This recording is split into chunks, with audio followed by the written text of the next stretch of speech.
అధికారంలోకి వస్తే ఖచ్చితంగా ప్రతి ఒక్క వాలంటీర్ను కొనసాగిస్తాము, 10,000 రూపాయలు గౌరవవేతనానికి పెంచుతామని చెప్పేసి చెప్పడం జరిగింది. వాటిని వెంటనే అమలు చేయాలని చెప్పేసి ఈరోజు జిల్లా కలెక్టర్ గారికి సమస్యలతో కూడిన వినతిపత్రం ఇవ్వడం. వాలంటీర్స్ పదవీ కాలం 1 సంవత్సరం కంటే ముందే అయిపోయింది. మీరు గుర్తుపెట్టుకోవాల్సిన వాళ్ళ ఎమ్మెల్యేస్ అంతా ఎంపీలు గుర్తుపెట్టుకోవాల్సింది, ఏదైతే వాలంటీర్ వ్యవస్థ గురించి మాట్లాడే ఈ ముఖ్యమంత్రి సంవత్సరానికంటే ముందు వాళ్ళ పదవీ టైం అయిపోతే సంవత్సరంగా దాన్ని కొనసాగించలేదు, లేరు.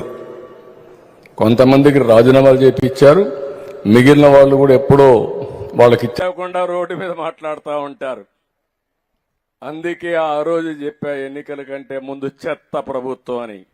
వాలంటీర్లు లేకుండా పింఛన్లు ఎట్లా ఇస్తానో ఇచ్చి చూపిస్తానని, కానీ ఇప్పుడు వాళ్ళని కూడా ఏం చేయాలని ఆలోచిస్తున్నా, తీసుకుంటాం ఏం చేయాలని ఆలోచిస్తున్నా.